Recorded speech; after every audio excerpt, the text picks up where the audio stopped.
Squid Game adalah salah satu permainan anak kecil di Korea. Disebut sebagai Squid Game karena dijalankan di atas arena yang berbentuk seperti cumi-cumi. Pemain dibagi menjadi dua tim, yaitu tim menyerang dan tim menjaga. Penyerang bertugas menerobos pertahanan tim penjaga dan masuk ke kepala cumi-cumi. Sedangkan tim bertahan bertugas menghalangi penyerang.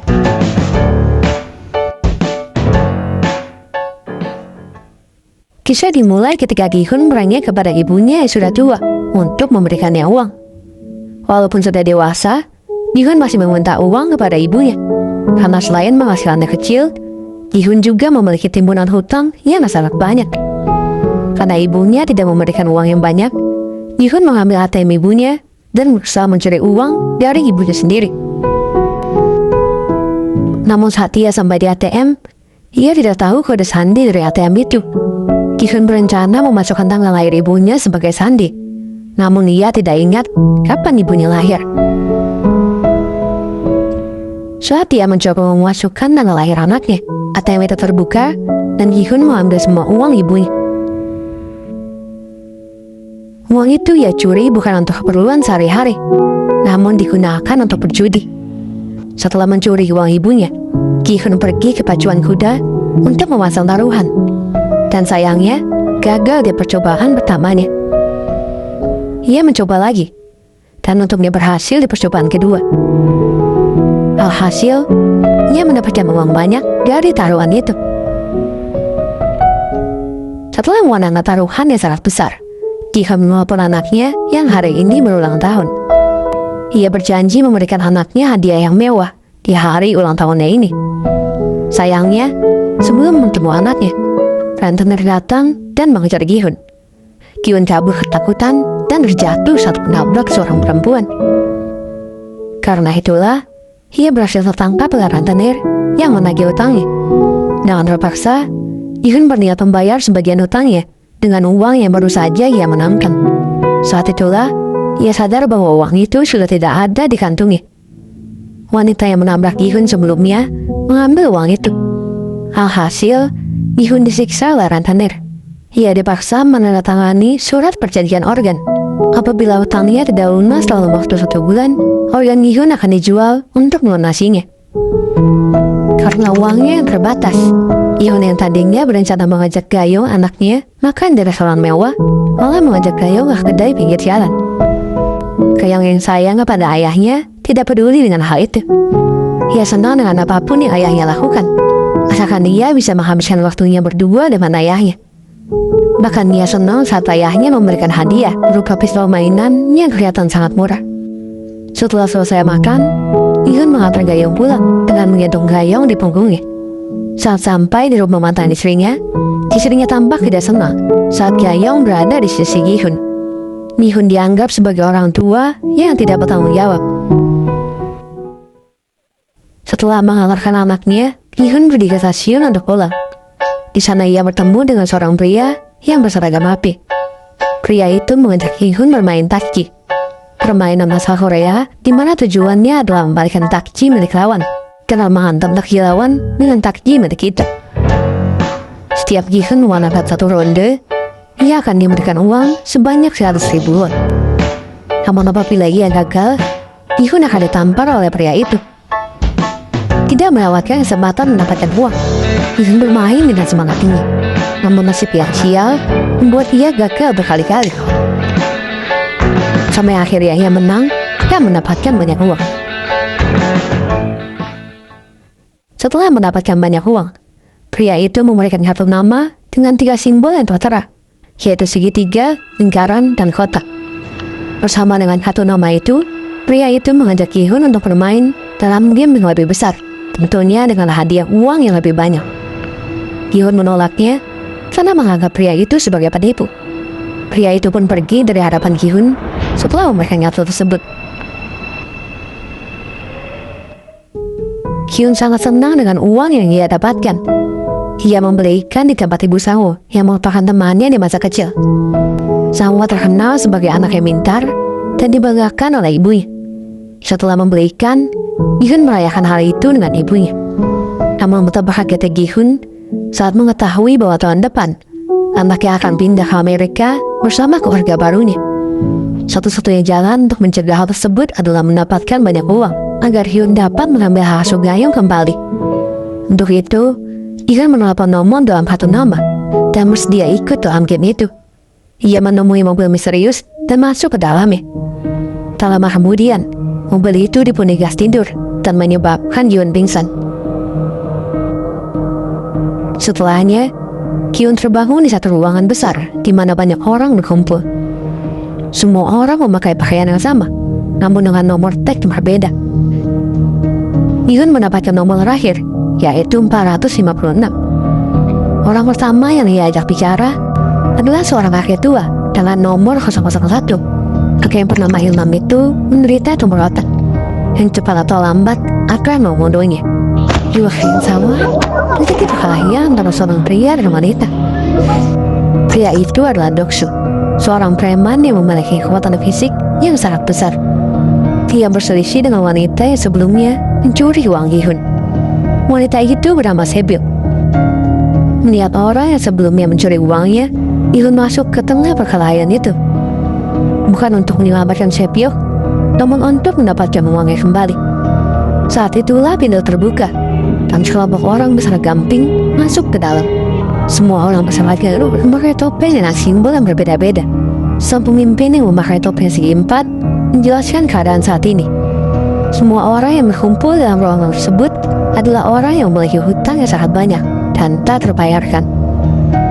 Mereka semua diberi kesempatan untuk ikut dalam game dengan hadiah uang. Ada 6 game yang harus mereka mainkan sebelum menjadi pemenang. Demi kerahasiaan, panitia tidak memberitahukan berapa jumlah uang yang akan diberikan. Uang hadiah akan dimasukkan dalam cadangan babi di atap ruangan dan jumlahnya akan diberitahukan setiap satu game berakhir. Permainan dilakukan dengan adil, di mana semua orang diperlakukan setara. Setelah panitia memberitahukan informasi itu, setiap peserta berhak memilih untuk mengikuti game atau tidak. Orang yang bersedia bermain diminta menandatangani surat persetujuan, di mana ada 3 aturan tambahan. Pemain dilarang berhenti bermain di tengah permainan. Pemain yang menolak bermain akan dieliminasi dan permainan akan dihentikan apabila mayoritas pemain setuju. Setelah menandatangani surat tersebut, semua pemain diminta berfoto. Foto setiap pemain muncul di dalam ruangan pria bertopeng, di mana ia memperhatikan semua pemain dari ruangan itu. Semua pemain diarahkan ke dalam satu ruangan besar tanpa atap. Ruangan itu memiliki dinding yang sangat tinggi dengan lukisan pemandangan di seluruh dindingnya. Saat itu Gi-hun bertemu dengan Sang-woo, temannya semasa kecil yang sangat pintar. Namun Gi-hun merasa aneh karena sepengetahuannya saat ini Sang-woo sedang menjalankan bisnis di luar negeri. Namun itu adalah kebohongan belaka. Setelah semua peserta masuk, pintu tertutup dengan sendirinya dan permainan siap dimulai. Permainan pertama adalah lampu merah dan lampu hijau. Peserta dapat bergerak maju selama penjaga berteriak lampu hijau. Namun saat lampu merah, peserta yang bergerak akan tereliminasi. Waktu yang diberikan dalam game ini adalah 5 menit. Permainan pertama pun dimulai. Semua peserta bersemangat untuk bermain. Namun tiba-tiba, semangat itu berubah menjadi rasa takut saat mengetahui orang yang gagal akan dibunuh. Mereka pun kabur ketakutan tanpa memperdulikan game itu. Hasil, banyak orang yang mati karena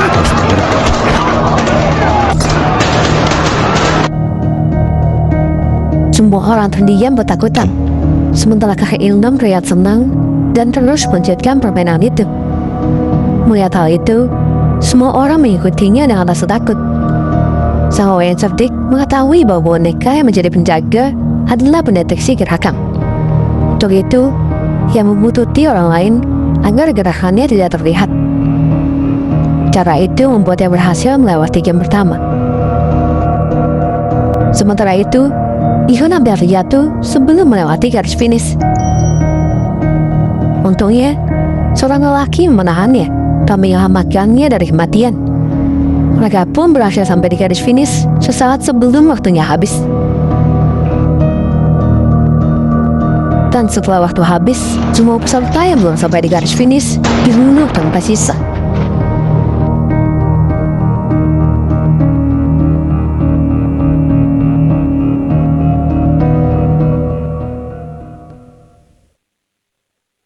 Semua orang yang tewas di permainan pertama dibakar untuk menghilangkan jejak. Sementara itu, setelah selamat kembali ke ruangan pertama, tempat mereka tidur sebelumnya. Petugas wasara gamping kembali masuk ke dalam ruangan, namun kini bersama dengan petugas bertopeng segitiga. Sebagian peserta memohon agar bisa dibebaskan. Sebagian lainnya siap untuk menyerang petugas agar bisa dibebaskan dari tempat itu. Namun senjata yang dibawa petugas membuat mereka menghurungkan niatnya. Dengan detik, Sama meminta pemungutan suara untuk dilakukan agar mereka semua dapat keluar dari tempat itu. Karena dalam peraturan, apabila mayoritas umat yang setuju untuk menghentikan permainan akan berakhir. Petugas setuju untuk mengadakan pemungutan suara. Namun sebelum itu, petugas memberitahukan uang hadiah dari permainan sebelumnya. Setiap pemain yang tewas berharga 100 juta won. Dan karena ada 255 orang yang tewas, maka uang hadiah saat ini adalah 25,5 miliar won. Apabila mereka berhenti bermain, setiap keluarga pemain yang tewas akan diberikan uang sebesar 100 juta won. Pemain yang masih hidup tidak mendapatkan uang sebesar pun. Apabila salah satu dari mereka memenangkan permainan, orang itu akan mendapatkan 45,6 miliar won, atau setara dengan 546 miliar rupiah. Hadiah itu membuat banyak orang bimbang antara nyawa atau uang. Suara orang yang ingin melanjutkan permainan susul menyusul dengan suara orang yang ingin menghentikannya. Sampai akhirnya, suara seimbang sebelum pemilih terakhir memilih. Pria tua dengan tumor otak di kepalanya menjadi penentu semuanya. Dan akhirnya, ia memilih untuk menyudahi permainan.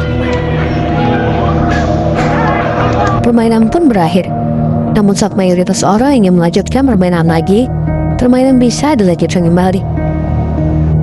Semua pemain pun keluar dari pulau itu dan kembali ke Seoul.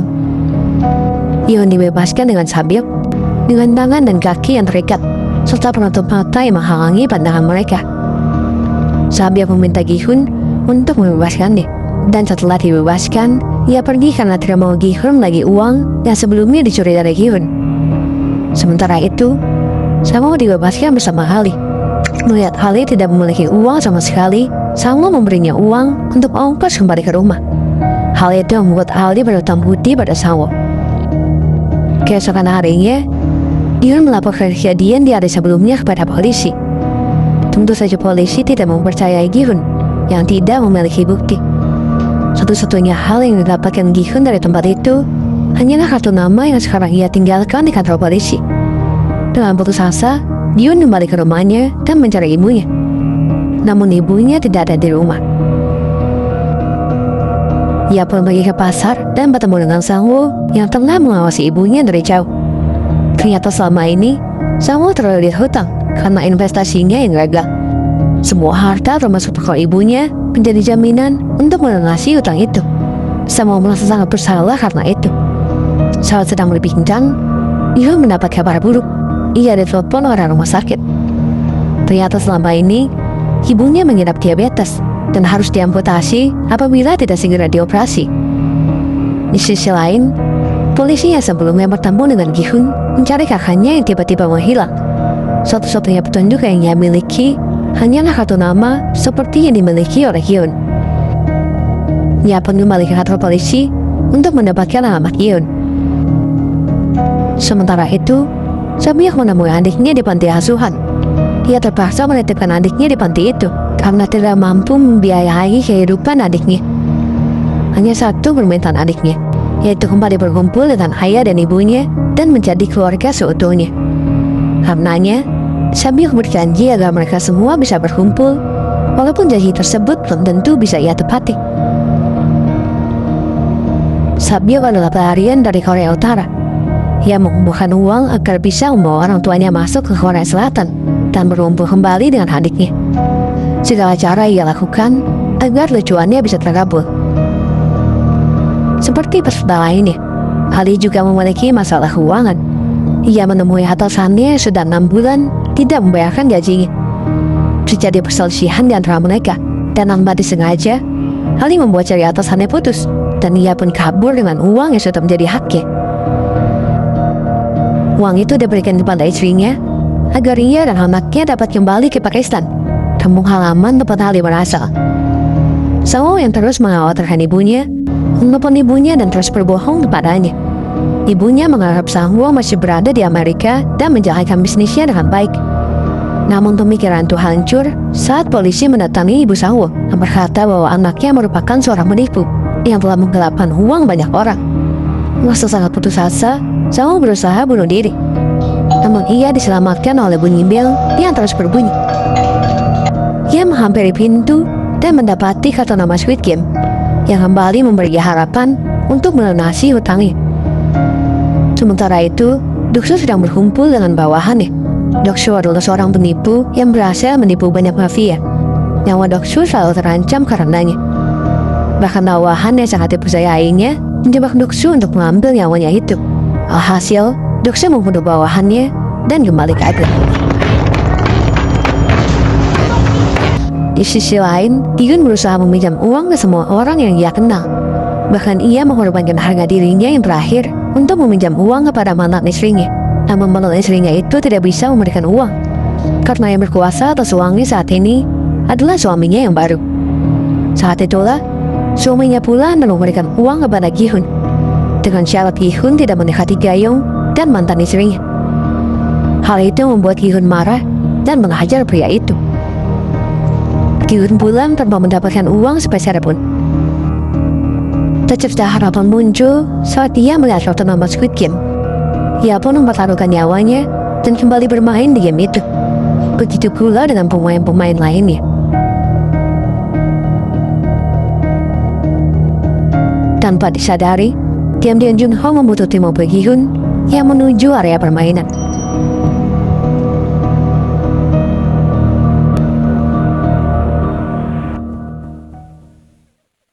Setelah berhasil mengikuti mobil yang membawa Gi-hun, Junho menyusup ke dalam kapal yang membawa seluruh pemain ke pulau terpencil, tempat permainan akan dilaksanakan. Setelah semua mobil memasuki kapal itu, semua petugas meminta chip yang sudah ditanamkan ke tubuh pemain. Dengan itu, panitia mengidentifikasi pemain dengan mudah. Junho berpura-pura sebagai salah satu pemain.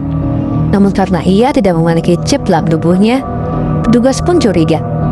Karenanya, Junho membunuh petugas itu dan menggunakan seragamnya untuk menyamar. Beberapa saat kemudian, semua pemain sampai di arena istirahat. Dari 201 pemain yang sebelumnya terhisah, 187 orang kembali untuk mendapatkan uang hadiah. Untuk menegakkan peluang menang, setiap orang bergabung dengan tim masing-masing. Begitu pula dengan Gi-hun yang bergabung dengan Sawo, Ali, dan kakek Yeonam.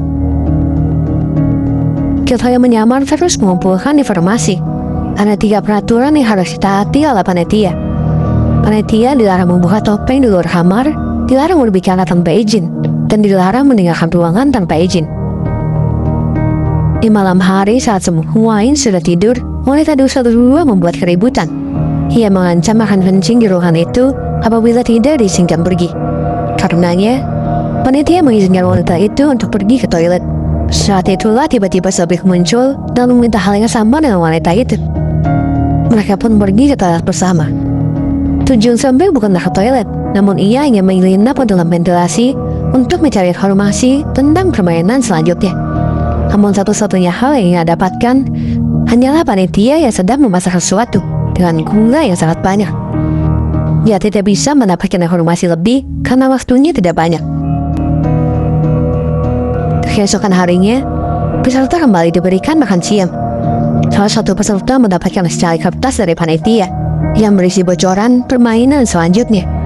Di sisi lain, Sawo yang mendengar percakapan Sebyuk dan wanita 212 meminta informasi tentang apa yang diketahuinya. Sebagai gantinya, Sawo akan menambah permainan selanjutnya dan memberitahukannya kepada Sebyuk. Beberapa saat kemudian, semua pemain diminta pergi ke arena permainan berikutnya. Pemain diminta memilih salah satu dari keempat simbol antara segitiga, bintang, lingkaran, dan payung. Melihat hal itu, Sang Wo langsung mengetahui permainan apa yang akan mereka mainkan selanjutnya. Namun dengan licik, ia tidak memberitahukan informasi tersebut kepada siapapun, termasuk Gi-hun dan teman satu timnya yang lain. Ia malah meminta setiap orang di timnya untuk memilih bentuk yang berbeda. Sang Wo memilih bentuk yang paling mudah, yaitu segitiga. Ali memberi lingkaran, kakak Ilham memberi bintang, dan Gi-hun memberi payung. Sebyok yang memiliki insting yang sangat tajam mengikuti pilihan Sang Wo, karena ia yakin Sang Wo sudah mengetahui permainan apa selanjutnya. Setelah semua pemain memilih, setiap pemain diberikan wadah berbentuk bulat, berisi permen yang sudah dicetak dengan bentuk masing-masing. Para pemain juga diberi sebuah jarum. Tugas mereka adalah memotong permen sesuai dengan bentuk yang mereka pilih. Apabila gagal, mereka akan tereliminasi. Sang Wo dan Sebyok yang memilih bentuk segitiga lolos dengan mudah. Begitu pula dengan Ali yang memilih lingkaran. Namun Gi-hun dan kakak Ilham kesulitan dengan simbol bintang dan payung yang mereka miliki. Selain itu, mereka juga dikejar oleh waktu yang sangat terbatas. Dalam proses permainan itu, Kyunho tampak dicurigai karena ia tampak kebingungan dan seperti tidak mengetahui tugasnya di sana. Di saat semua pemain bersusah payah, wanita 212 mengeluarkan korek yang sebelumnya ia selundupkan, lalu memanaskan jarum sehingga ia bisa dengan mudah melelehkan permen. Dengan mudah, ia berhasil membentuk pola bintang. Satu persatu pemain gagal dan dibunuh.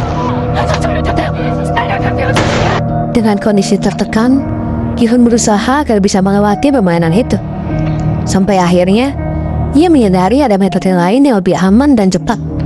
Alih-alih menggunakan jarum, ia menjilat permen itu, agar permen itu meleleh dan dapat dipisahkan dengan mudah. Semua orang yang melihat Gi-jun mengikuti metodenya. Kakek Ilham mengikuti cara Gi-hun dan berhasil lolos. Begitu pula dengan Gi-hun yang juga lolos di detik-detik terakhir. Setelah waktu permainan habis, semua pemain dibunuh oleh panitia. Namun ada satu pemain yang memberontak dan menyampai panitia bertutup kotak. Ia mengancam akan membunuh panitia apabila ia tidak melepaskan topengnya. Terpaksa panitia itu melepaskan topengnya. Karenanya, dia dibunuh oleh atasannya karena melanggar aturan. Memanfaatkan hal itu, Kyunho mengambil topeng kotak itu dan merubah penyamarannya.